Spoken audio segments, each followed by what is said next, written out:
Says Understanding Human Communication, and this first lecture is on chapters 1 and 2. And even though I will later have the book that has 1 and 2 separated, this covers a great deal of what chapters 1 and 2 cover in the new book, and I'm going to put them together and call it chapters 1 and 2. The first thing that I look at when I look at the book is how the definitions are. This has some very good definitions. It talks about communication being a process of creating meaning through symbolic interaction.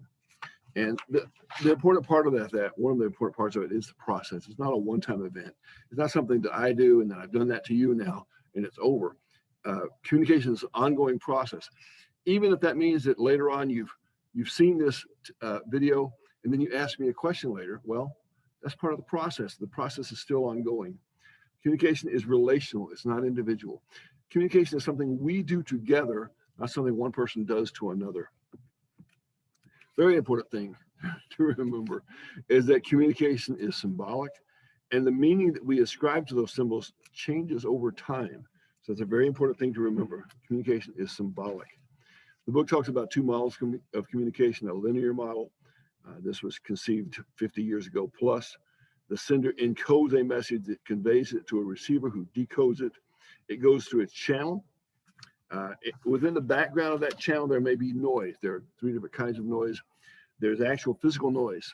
Actual noise that's happening while I'm talking. If other noise is going on, might be hard to understand. Physical noise. Physiological noise are things happening in our bodies that might be interfering with our ability to successfully either hear or send out a message accurately. If we're hungry, that can be noise. If we haven't had enough sleep, that can be a noise. Psychological noise is things happening in the human brain. There are things that we're doing or thinking about, that is, that may be interfering with our ability to then either perceive or to communicate correctly. If we are worried about something, if we're upset about something, if we're angry about something, one of the things I've always talked about is the fact that if you're mad at somebody and they're trying to talk to you, it can be difficult to listen to them. The transactional model introduced what's called feedback.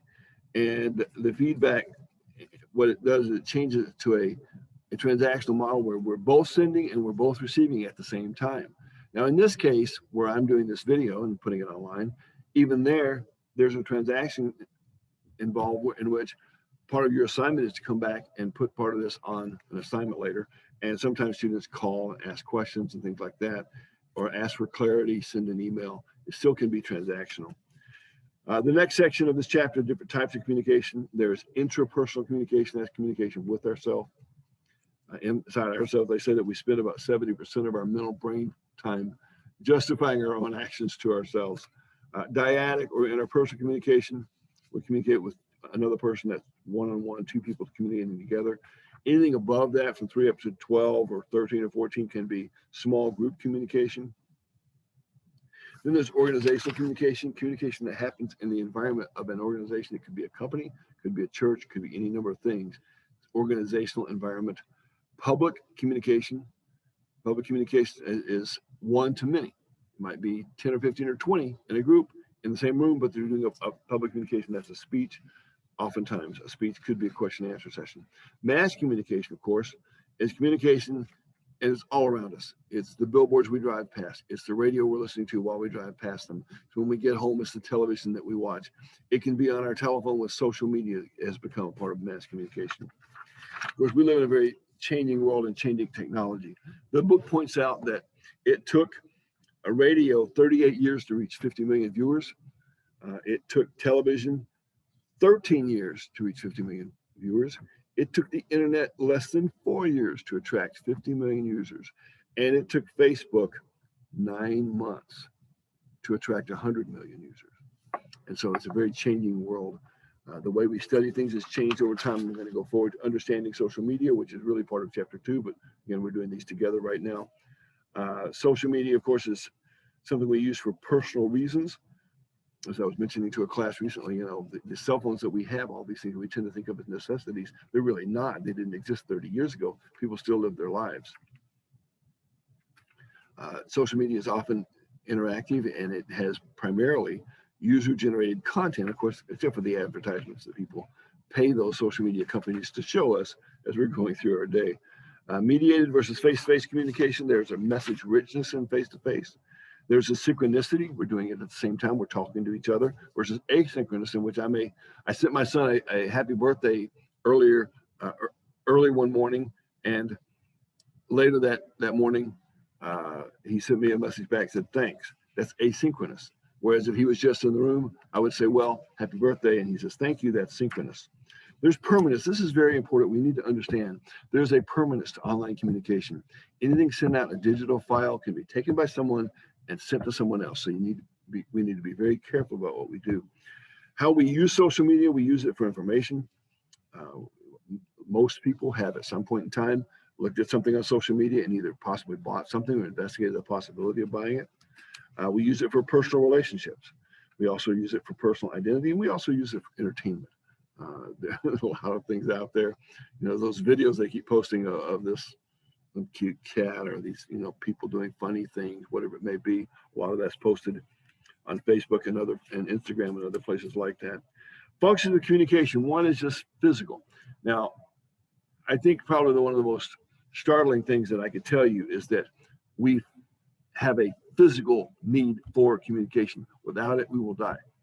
They did a study, an emperor, a king, years ago, I forgot how many 100 years ago, decided to do an experiment in which he had his nurses pick up babies in the kingdom that had just been born, put them in a nursery. He told the nurses to feed them and change their diapers, but not to talk to them or touch them. And out of the babies that he brought in, all of them died within months. We have a physical need for communication. They've done studies that show that socially isolated people have a higher chance of developing the common cold, which you would think, well, if I'm socially isolated, then I won't catch the common cold because no one's near me. We have identity needs. We establish who we are and let other people know who we are. We have social needs. We need to be around people. Of course, in the time of COVID that we've been in, those social needs have sometimes gone lacking. We have a need for inclusion. We need enjoyment and relaxation, and all of those things are social needs that we have as people. Practical needs. We don't go to the dentist and say, well, one of my teeth hurts and you just have to keep tapping on them or whatever till you find the one that hurts. That's not how we do that. We go there, this tooth hurts, fix that one. Same thing with our car. We tell the mechanic, hopefully, exactly the sound that we are hearing that we then want them to fix and make it not make that sound it should be making again. Communication competence. What makes an effective communicator? Communication competence involves achieving one's goals in a manner that ideally maintains or enhances or changes a relationship in which it occurs the way we want it to. There's no ideal way to communicate. Competence is situational. What's appropriate for one situation is not for another. I might go home and I might sit down, put my arm around my wife and say, well, how was your day, honey? I've never done that at school. Okay. Competence is relational. What is appropriate in one relationship is not appropriate in another. One of the most important parts of this, though, is competence can be learned. We can learn to be a more effective communicator. Some characteristics of competent communicators. One is having a wide range of behaviors, just knowing different things to do. The ability to choose the most appropriate behavior is the next step of that. A certain skill at performing those behaviors is another step. The final, not the final one, another one is empathy or perspective taking. Sometimes we have to just go outside of our box. We have to look at things a little bit the way other people see them so that we understand how we may be helpful to them. Cognitive complexity. Cognitive complexity is the ability to construct a variety of frameworks for viewing an issue. Self-monitoring. Self-monitoring is very important. Commitment to the relationship. And I'm really proud of this book. I've had a lot of books on interpersonal communication, and this is the first one that had commitment to the relationship. I knew a man with a doctorate in communication who was married to a woman with a doctorate in communication. And when I jokingly told them that this must be the marriage with the best communication in the world, they laughed for 2 minutes. It was bizarre. They just broke up and kept laughing. I was like, okay, I didn't know I said something that funny. And then a couple of years later, they got divorced. Think about that. Two people with a doctorate in communication, and within a couple of years, they got divorced. Talks about communicating competently with social media. The first thing is to be very, very careful what you post. They have choose the best medium first. Be careful what you post. Would say list to it. First, I would say is number one. Be considerate. Be considerate of other people. Choose the best medium. Respect other people's needs for undivided attention. Do yourself a favor if you're listening to this. Next time you go out to dinner with your parents and they're buying your dinner, leave your phone in the car. Don't touch it. Don't look at your phone. Put it in your purse, put it in the car, something. Give your parents your undivided attention. They're paying for your dinner, and we ought to appreciate that. Keep your tone civil. There's sometimes a inhibition that takes place. We need to respect privacy boundaries, be mindful of bystanders. We have to understand that there is a permanence to posting things online. You post a picture that you wish you hadn't posted, someone else has already downloaded it, now it's being spread around. That's problematic. Balance the mediated and the FaceTime. Don't talk about things, by the way, when people are around you that maybe they shouldn't be hearing. Be careful about that. And just be safe. Be safe. Don't go on vacation and post all your videos on vacation. A friend of my son's went on vacation at Disney World. He and his wife posted all these wonderful pictures, having a great time at Disney World, right? They arrived home and they walked in the door of their house, and every last thing in the house, all the furniture, all the clothes, everything, all the food, everything out of the kitchen, everything, every drawer was empty, every closet was empty. It was gone. Don't do that. Be safe.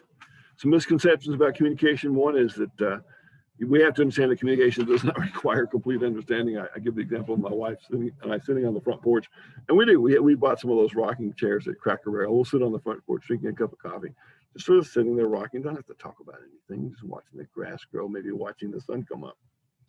Communication will not solve all problems. It just won't. It will not solve all problems. In fact, communication isn't always a good thing. There's a time where my wife was irritating me over something. I said, "What are you irritated?" She goes, "I'm not irritated." Well, okay, I need to be quiet now. Let this pass. You can communicate, and you can insist on trying to communicate in a way in which you've already been told that the person doesn't want to talk about something, or that you drew that from what they said, but you're ignoring it. That's problematic. Communication isn't always a good thing. There is a time to just be quiet and just wait. The meanings rest in people, not in words. One of my students was telling another student that just, I don't know, 5-6 years ago, longer than that maybe, that LeBron James was really sick last night. And I asked him, I said, "Well, was he so sick he couldn't play?" And they said, "Oh, no, sick is good now." Well, that was new to me at the time. Of course, it's been around for a while now. Communication is not simple. It is not simple. It's complex, and more communication isn't always better. There's a natural assumption. We have that more communication is always better. And guess what? More communication is not always better. There are times we need to be quiet. That's chapter 1.